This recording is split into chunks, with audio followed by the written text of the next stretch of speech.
So large cap stocks have been on a tear this week, with the S&P 500 average going over the 1900 level for the first time ever, and this follows a move by the Dow Jones Industrial Average on Monday over the 16,600 level that has constrained it since the beginning of the year. There wasn't any really clear-cut catalyst for the surge of buying intensity. One possible explanation is that the pro-independence reform referendum in Ukraine didn't result in an annexation by Russia right away, so investors might have been pleased with that. There's also some discussion of possible financial sector reforms in China, but really overall the feeling was of a short covering rally to the upside. If you look at the areas of the market that performed best on Monday and again on Tuesday, these are really the most shorted stocks, the weakest stocks, suggesting that the bears were being forced to cover, and that's why the buying intensity was so violent.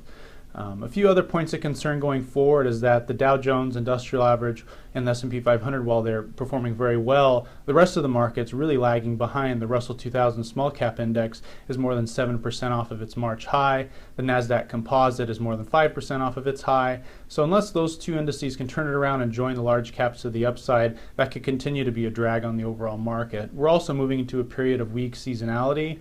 The 6-month period between May and October has historically been very weak. If you go and look back at the 60 years of market history between 1950 and 2010, the Dow Jones Industrial Average actually lost a cumulative 909 points over that period. So that means that the entire market rise in that 60 years of history was in the other 6 months of the year.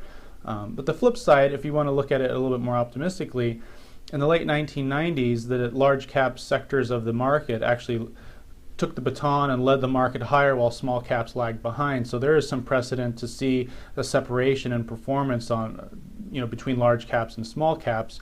Going forward, it's really going to be fascinating to see if the strength in the Dow and the S&P 500 can really kind of grab the S&P 5 or grab the NASDAQ Composite and the Russell 2000 by the scruff of the neck and drag it higher.